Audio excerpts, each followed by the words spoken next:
Hello, everybody. My name is Kristen de la Garza, and I am here to teach you all things macros.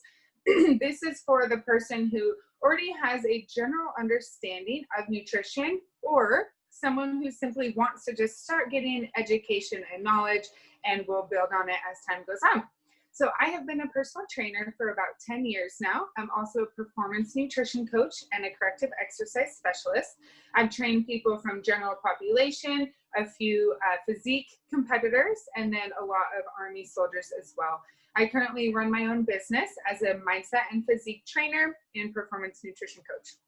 So I am all about flexible dieting. I am all about balance and lifelong sustainability. If your diet is not sustainable, then I don't believe it is the best option, because you want something that your body can sustain for life, okay? So I'm gonna walk you through all things macros. So here we go. If you have questions throughout, just let me know. Feel free to raise your hand, and I'll also leave space at the end for questions. If you are watching this not live, excuse me, feel free to drop in the comments, whether that be on social media, on YouTube, anywhere, any questions, and I'll come in and answer them for you. Okay, let's go. I love this. Diets, like clothes, should be fitted to you. Why? Everyone's lifestyle is different. Everyone's training is different. Everyone's metabolism is different. Everything about you is unique. And so how can there possibly be one diet that's perfect for everybody? The answer is there's not. And so flexible dieting really bridges the gap in that and allows you to manipulate it slightly to benefit your lifestyle most and to get the most results, which is really exciting. Learning objectives, intro into macros, right? What are they? What in the world are macronutrients? What in the world is flexible dieting? Why is it important? How can we implement it as a lifestyle starting now and sustain it? How do we set goals? And then how to determine your macros to be able to accomplish your goals. Okay, here is just a general guideline of what macros are. So they're protein, fat, carb, and alcohol. Those are the 4 macronutrients, okay? Protein has 4 calories per gram, right? This is going to help repair the muscle tissue that's damaged when you lift weights. Repair, remember that. Fat has 9 calories per gram, which is why sometimes you feel more satiated when you eat fat versus a carb or a protein, because it has more energy or more calories. So fat, they promote cell growth, they promote your organs, sexual reproductive health. Fat does a lot of good things. Keeps you warm at night. Those things are important. Not too much fat.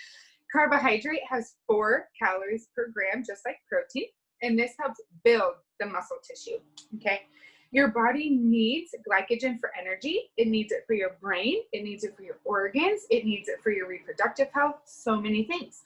When you lift weights, your body burns carbohydrate or glucose, sugar, so you need to replenish your body with glycogen, or replenish your glycogen stores with glucose, okay?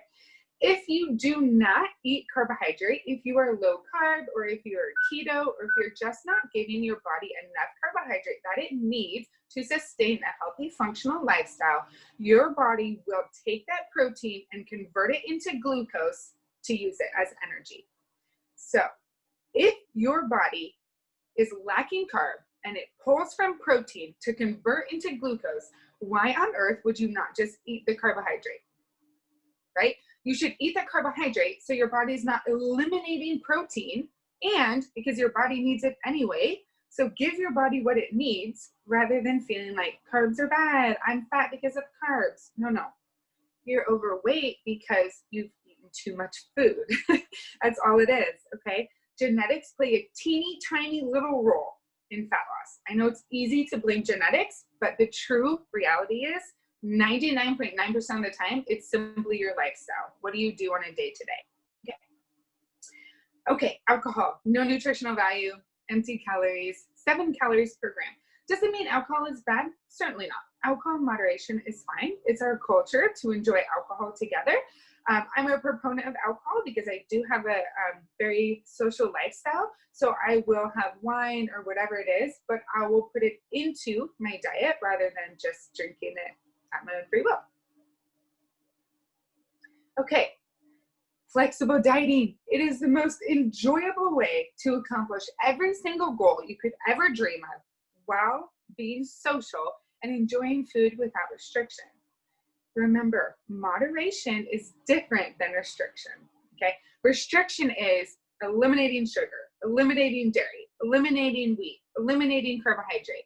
That is what we call a yo-yo diet or crash dieting. It's not sustainable, and you'll typically gain more weight back than you had in the first place in the long term. So it's very dangerous, can cause a lot of metabolic damage. It's just a very unwise way to eat, okay? Okay. What are the benefits of flexible dieting? What are they? What's in it for me, right?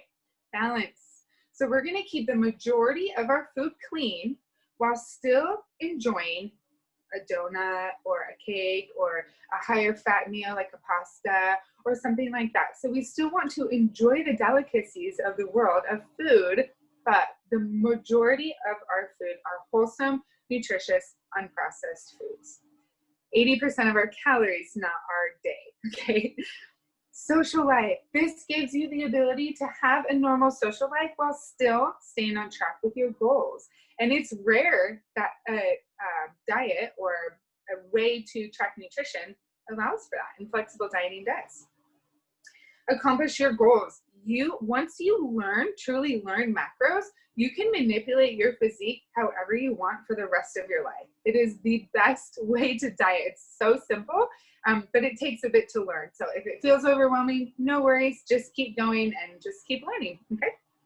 No cheat meals, no cheat days. Some people are like, what? I want my cheat meal. But instead, we're going to work it into our calories. So we're not going to be busting calories. We're not going to feel like garbage because we're eating like garbage. We're simply going to add the meal into our plan and adjust the rest of our day around it so we can stay lean, stay buff, get the fat off, and create lean muscle.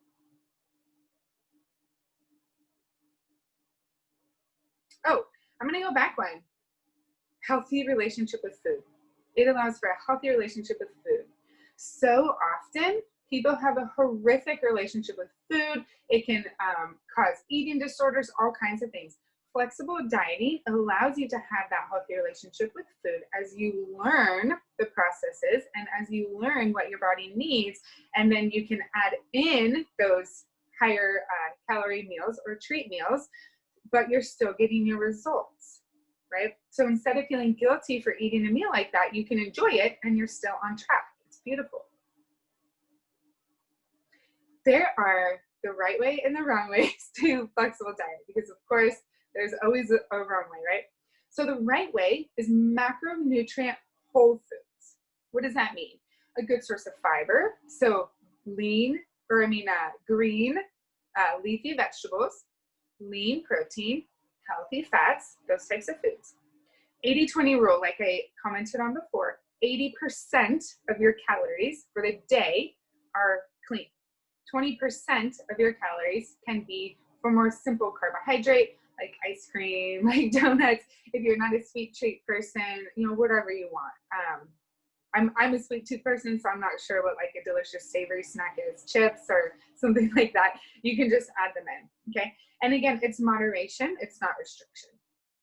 Restriction leads to a lot of toxic relationships with food. And again, it's not sustainable. Okay. Here is the wrong way. Focused only on calories. Why do we need to focus on macronutrients versus just calories in, calories out? As we have been taught, calories in, calories out equals weight loss, maintenance, or weight gain.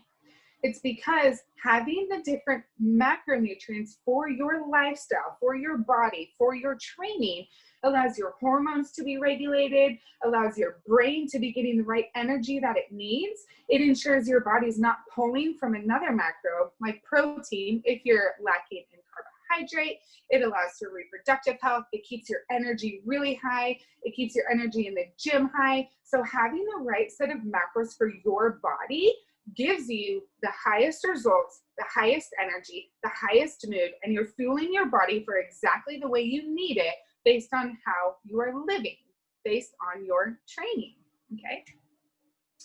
No balance or control. So if you're just like, screw it, I'm just gonna eat burgers all day long because it fits in my calories. Okay, well, what if you only had, 20 grams of protein that day and your carb and your fat are really high? Then your muscles don't have anything to really repair that muscle tissue.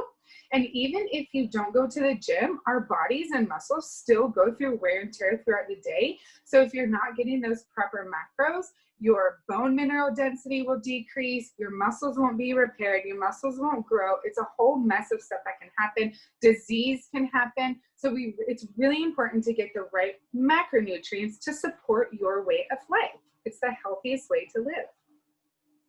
Too many sweets, not enough fiber. So I teach my clients 25 grams of fiber as a daily goal, and this ensures that their foods are nutrient dense. Okay, what is the outcome of flexible dieting? Again, what's in it for me? Why would I do this, right? Strong, fit, confident, healthy, lean, happy, energetic, healthy relationship with food, mental clarity, the brain fog is released. It's easy to track and it's easy to sustain for life as you can change it based on how your training changes or how your lifestyle changes. Check on learning. Let's make sure you guys are following along and everything is making sense. Okay. I'm going to give you a moment to think about these, as a lot of you will be listening to this, not on a live presentation. So, how many calories are in 5 grams of carbohydrate? Give you a few seconds. So, if you recall, there are 4 calories per gram of carbohydrate. 4 calories.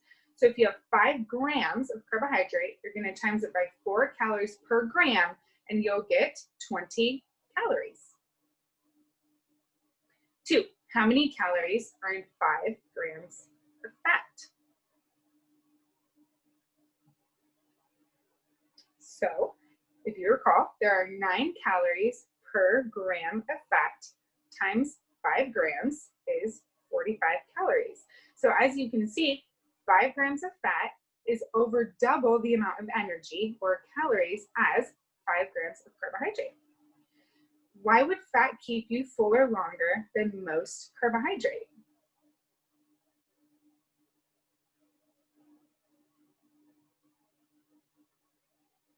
So fat would keep you fuller longer because there's more energy. There's more calories available for your body to use as energy, right? Does that make fat superior to carbohydrate? Think about this one for a moment.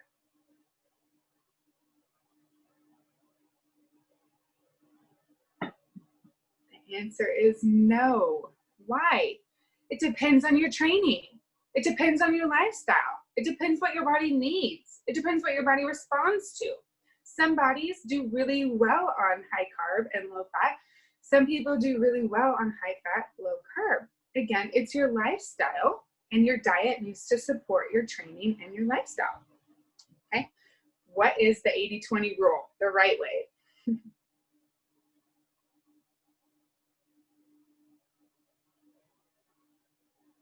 So the 80-20 rule is 80% clean foods, 20% maybe processed foods, sugar, treats, treat meal, that type of thing. So we're having that really lovely balance throughout our day. I would say 20, you could put alcohol in the 20% category as well. Okay, which macro helps build muscle? Build.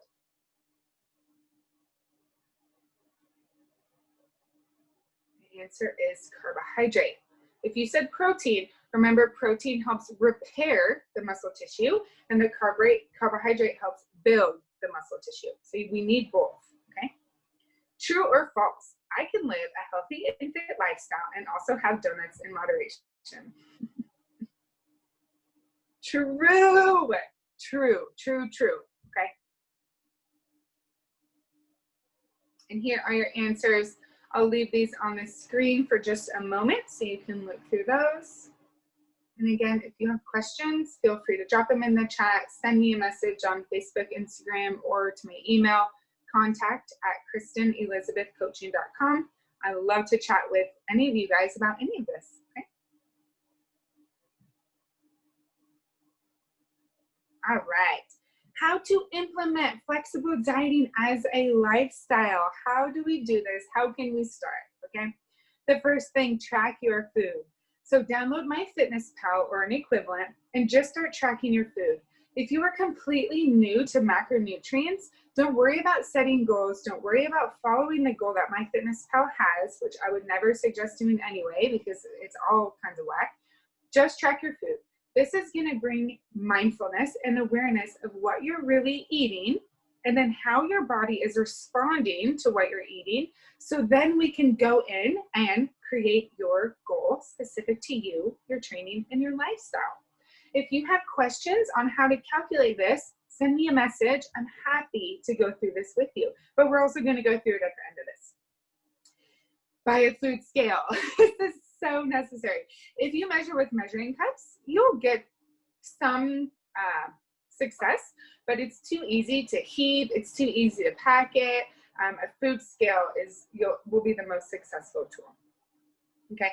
Follow a specific macronutrient goal. I've said this many times. It will be specific to you as an individual. No two people will have the same macros. It'll be specific to you to support your training, to support your lifestyle, and to support your goals. Okay.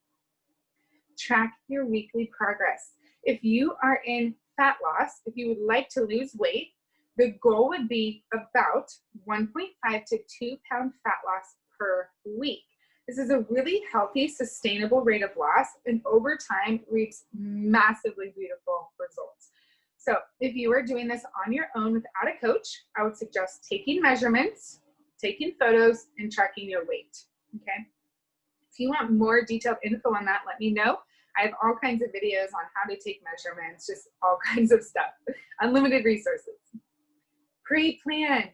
There is a linked instructional video how to pre-plan your macros for the day, rather than saying, what do I feel like eating? Meh, this might work. But then at the end of the day, you typically bust, or if you're new especially, or you're like, shoot, I only have protein left. Now I have to eat egg whites all night. That's just never fun. Okay. Goal setting and determining macros. This is a bit science heavy, so just take a deep breath, take it in. If it's confusing or overwhelming, just rewind it and start it again as many times as you need. You can also chat with me about it. If you're one of my clients, you can also chat in our workspace community about it, and we can just figure out all of the confusion and just find all the solutions for you. Okay. This is called a vision mapping process. This has been proven time and time and time again by science, by research studies, by so many people, that is extremely effective, proven method. I use it for my life too, in everything. Finances, my family life, my career, my fitness, everything, okay? So I'm just gonna leave this on the screen, and we don't need to go through this too in depth on the phone. This is really a personal thing that you should actually take time to do. So if you wanna screenshot this, that's great. Again, you probably have the slides, so if you want to print the slides, write it out, whatever you need to do, this is a great thing to go through. So these are just examples. So if you have all the time, the money, the resources, everything in the world, what do you want to accomplish? This is where you should start. So I put a few examples on here. Lose 20 pounds, gain a healthy relationship with food, cultivate my current relationships, right? Look better, be debt-free, etc. The benefit of putting, and the vitalness of putting a date on your goal, is because then you're able to backwards plan and plan step by step to ensure you're reaching that goal. It's beautiful. Without an end date, what are you reaching for? It's just a wish at that point. There's nothing, there's no pathway about it, okay? So we're gonna go, we have our goals, and now we're gonna go into steps. So one of the goals was lose 20 pounds in 12 weeks. So 12 weeks divided by 20 pounds is going to, or 20 pounds divided by 12 weeks is going to be 1.67 pounds per week, which is perfect because it falls right in line with our 1.5 to 2 pound loss per week. So what's a step you're going to have to follow a meal plan or track your food? Follow macros. You're going to have to exercise. To lose 20 pounds in 12 weeks, do you have to exercise? No. We can absolutely manipulate your weight to that level without exercise. Is it healthier to move and to exercise? And is it easier to lose weight with moving and exercise? Yes. Does that mean 6 days a week weightlifting, 6 days a week cardio, all the craziness? Absolutely not. You could do 3 days a week, 30 minutes a day, and that's going to create so much health in your body, in your bones, in your organs, in everything, your mood, your energy, everything in life. It's so worth it, okay? So here I just gave a few more examples. Healthy relationship with food, be debt-free. What can you do? You can lower your macro bill by macro coaching. So just look this over. These are just some examples to help guide you in this process. Okay. Take a deep breath. This slide is very dense, okay? I'm going to break it down, but if you have any questions at all, let me know. So grab a pen and paper if you need one, or if you're going to follow this, or simply print this, okay? So quick tidbit. A 3,500 calorie deficit causes 1 pound fat loss, okay? 3,500 calorie deficit causes 1 pound fat loss. That could be over a week, over a month, over a year, it doesn't matter. 3,500 calories is equal to 1 pound of fat. 2,700 calories surplus for most people will cause 1 pound muscle gain. If you want to gain muscle, a great guideline to aim for is 1 to 2 pound muscle gain per month. This is to ensure you're not gaining too much fat mass as you're in a building phase. So your body and your muscles need a surplus of 2,700 calories or of energy to pump into your muscles to then build and gain 1 pound of muscle. Okay, so we're going to go into how to calculate. So you're going to take your weight in pounds divided by 2.2 to get your weight in kilograms, okay? Another thing you need to do is go to a BMI calculator online, preferably a .org BMI calculator. This is not perfectly accurate, but it will get you close enough, okay? You type in your height and weight, and it gives you a percentage, okay? So if you take your body mass and you minus the percentage of fat mass, you have your lean body mass in pounds, most likely. So you're going to take that lean body mass divided by 2.2 to get your fat-free mass in kilograms, okay? So we need that number, okay? Then you're going to take that lean body mass in kilograms, multiply it by 21.6, okay? And this is just a mathematical equation that has been researched and studied to be proven to find a pretty close macro or calorie goal for people. So times it by 21.6 plus 370. Those numbers are for everyone. This is not a special number. That is the mathematical equation. Is going to give you your basal metabolic rate. Your basal metabolic rate is what your body burns at rest, just living. So if you just woke up, you did nothing all day long, your basal metabolic rate is how many calories you're going to burn per day, typically no matter what, unless you have some metabolism issues going on, disorders, okay? Then you're going to take that basal metabolic rate. Most people will be between 1,300 and like 1,550 calories. If you're, really, really overweight, you might be 1,600 and up. So you're going to multiply it by a PAL, or a physical activity level. If you are completely sedentary, then you should multiply it by 1.4, okay? If you exercise, but you sit at a desk job most days, you barely exercise, 1.5. If you are walking 10,000 steps and you exercise, you should times it by 1.6, okay? Consistent 10,000 steps. If you are an elite level athlete, you're training 6 days a week, you're getting over 10,000 steps, you don't have a desk job, calculate 1.8. For most people, 1.4 to 1.5 is the best number to multiply it by, okay? That is gonna give you your maintenance calories. So to stay at the same weight, that is your maintenance calories. That's how much you would eat, okay? If you want to lose weight, multiply your maintenance calories by 0.7, being in a 30% deficit, which, yes, is technically an aggressive deficit, but in all of my years of training and all the metabolic disorders I've seen, a 30% deficit is really a great starting point for people, as if they ate their maintenance calories, most would typically gain a little bit of weight. Yeah.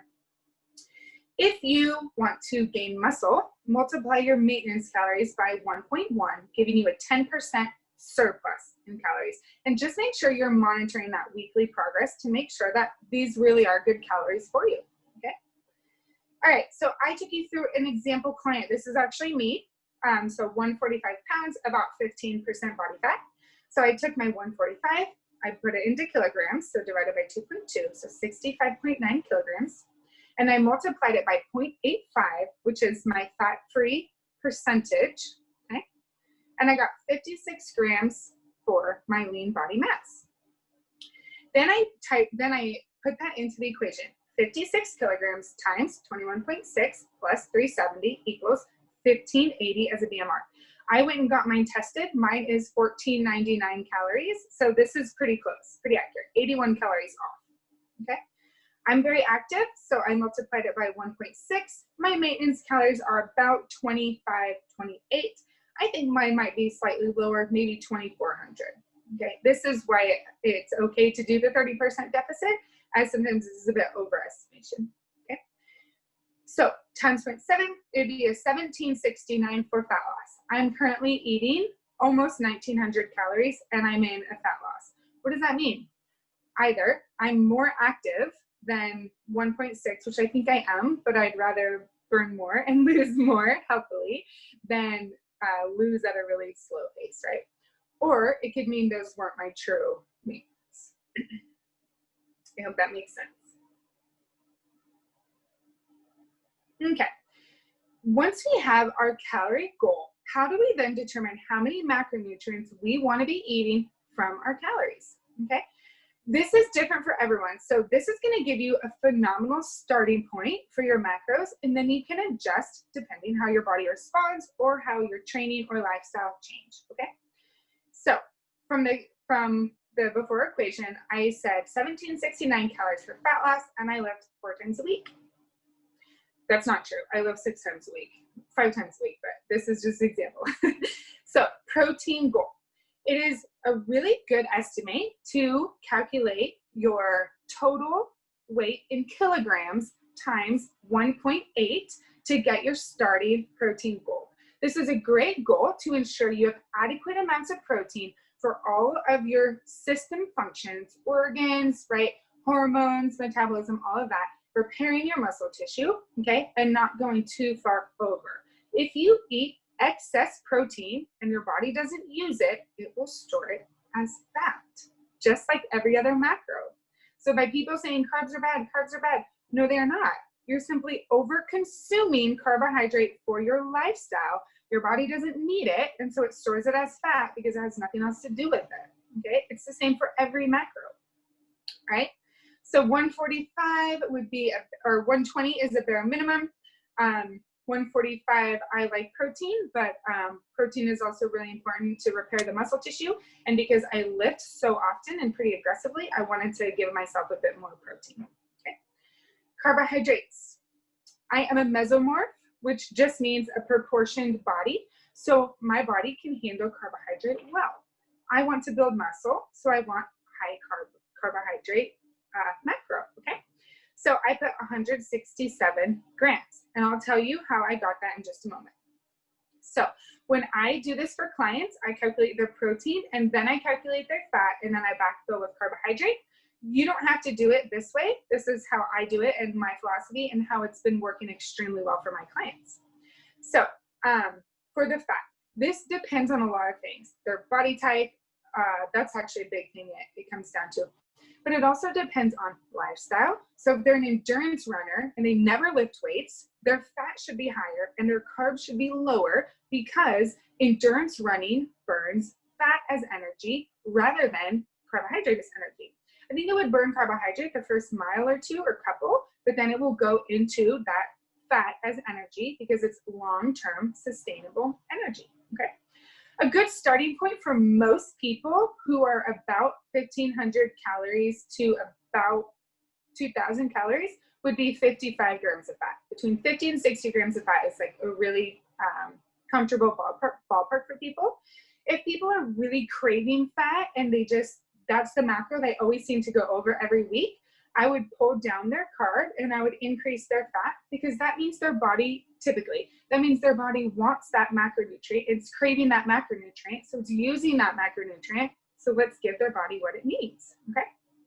All right, to check the math, and just for another piece of education, we go excuse my error, it should say 145 times 4, because there's 4 calories per gram of protein, plus 167 times 4, because there's 4 calories per gram of carbohydrate, plus 60 grams, plus 60 times 9, because there's 9 calories per gram of fat, equals your calorie total, okay?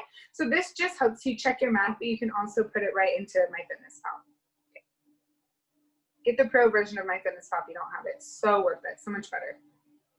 Okay, here are the macros and body types. So an ectomorph.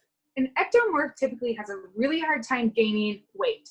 Skinny fat is a term for an ectomorph, or they're extremely lean, but they're so skinny, and it's very hard for them to build muscle and to gain fat. So these people can handle a lot of carbohydrate and a lot of calories to sustain, because their body's just burning through it really quickly. Excuse me. I would never put a client below 15% fat, simply for hormone regulation and body system functioning, okay? Brain functioning, all of that, okay? A mesomorph, which is me, for example, well-distributed, easy to put on muscle, excuse me, easy to kind of manipulate your weight as you please, okay? This person can also handle a pretty high level of carbohydrate. Fat would typically be a little bit lower, and then protein can be right in the middle. So a good one to start here is 40% carb, 35% protein, 25% fat. But then again, see how your body's responding and adapt. For an endomorph, this person typically carries a lot of weight in their hips, very heavy set. They've maybe been heavy their whole life. They struggle to lose weight. You know who you are, that's you. You typically need higher fat and lower carb, because your body is not burning that carbohydrate as efficiently as it can burn fat. So I would give this person a much higher protein, even 45% protein, a higher fat, what did I say here? Yep, 35 to 40% fat, and then 20% carb, okay? Okay, remember, flexible dieting takes time and patience to understand. This was a lot of info thrown at you. So if you have questions or anything about it, again, please reach out to me. Let me know your questions. I'd love to talk through this with you guys. And I hope you have a great day. Thanks for tuning in. Drop below too your biggest takeaways and just what you enjoyed most about this and what you're going to go implement into your life. Have a great day.